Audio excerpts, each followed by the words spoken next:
नमस्कार, मैं मुस्कान कनौजिया और आप देख रहे हैं एसीसी न्यूज़ टुडे।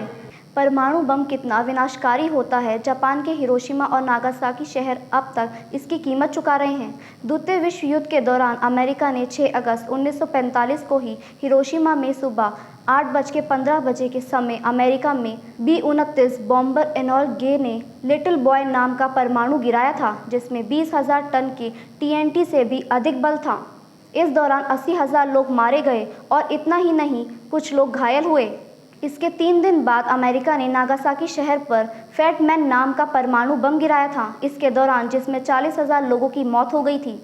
विकिरण के संपर्क में आने और विस्फोटों के बाद हुई काली बारिश से भी दोनों शहरों में हज़ारों लोगों की मौत हो गई थी, जबकि परमाणु विकिरण से जुड़ी बीमारियों के चलते भी हज़ारों लोग मारे गए थे। अमेरिका ने जापान के इन 2 शहरों पर परमाणु बम से हमला करके उनका नामो निशान मिटा दिया था। ये धमाके इतने विनाशकारी थे कि आज भी हिरोशिमा और नागासाकी शहर के लोग हर साल कई तरह की बीमारियों से पीड़ित रहते हैं। परमाणु हमले के बाद विकिरण के शिकार जापानी लोगों की आदती लड़ाई 77 साल बाद अभी भी जारी है। पिछले साल ही जापान के हाई कोर्ट ने काली बारिश के पीड़ित 84 लोगों की याचिका पर उन्हें मेडिकल सुविधाएं देने के पक्ष में फैसला लिया था।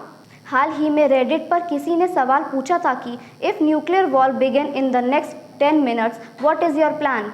मतलब ये कि अगर आगे 10 मिनट में परमाणु युद्ध शुरू हुआ तो आप अपनी आखिरी ख्वाहिश के तौर पर क्या करेंगे।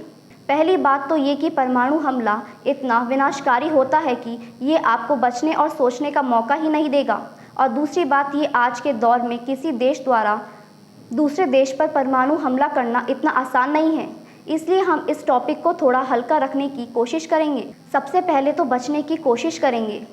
इस सवाल का पहला जवाब तो यही होगा कि हम बचने की हर संभव कोशिश करेंगे। ये बात एक हद तक सही है क्योंकि मौत का डर हर किसी को होता है। जिंदा रहने के लिए इंसान मौत की बाजी तक लगा देता है। ऐसे में अगर कोई खुद को बचाने की कोशिश भी ना करे तो फिर ऐसे जीने का क्या फ़ायदा। इससे अच्छा तो मरना ही बेहतर है। या फिर राहुल गांधी प्रधानमंत्री बनना चाहेंगे। मोदी दौर में राहुल गांधी का प्रधानमंत्री उतना ही मुश्किल है जितना नदी का पानी दूसरी दिशा को मोड़ना। ऐसे में राहुल गांधी 10 मिनट के लिए भारत का PM बनकर अपनी आखिरी ख्वाहिश पूरी करना चाहेंगे। या फिर आप यह सोच रहे होंगे कि घर के पास वाली शॉप से कोई भी चीज़ खा लूँगा। आखिरी 10 मिनट में बस यही हो सकता है कि घर के पास वाली शॉप से मन मर्जी की कोई भी चीज़ खा सकते हैं। इस दौरान पैसे देने का टेंशन भी नहीं होगा और अगल बगल की दुकानों से भी मनपसंद चीज़ उठाकर खा लूँगा। मेहनत के पैसे को हवा में उड़ाना कलेजे को चीरने के बराबर होता है। पता नहीं लोग शादियों में पैसे कैसे उड़ा लेते हैं। बस इन आखिरी 10 मिनट में दिल पर पत्थर रखकर अपने सारे नोट उड़ा दूँगा। है ना कुछ यूनिक सिर्फ मेरे लिए।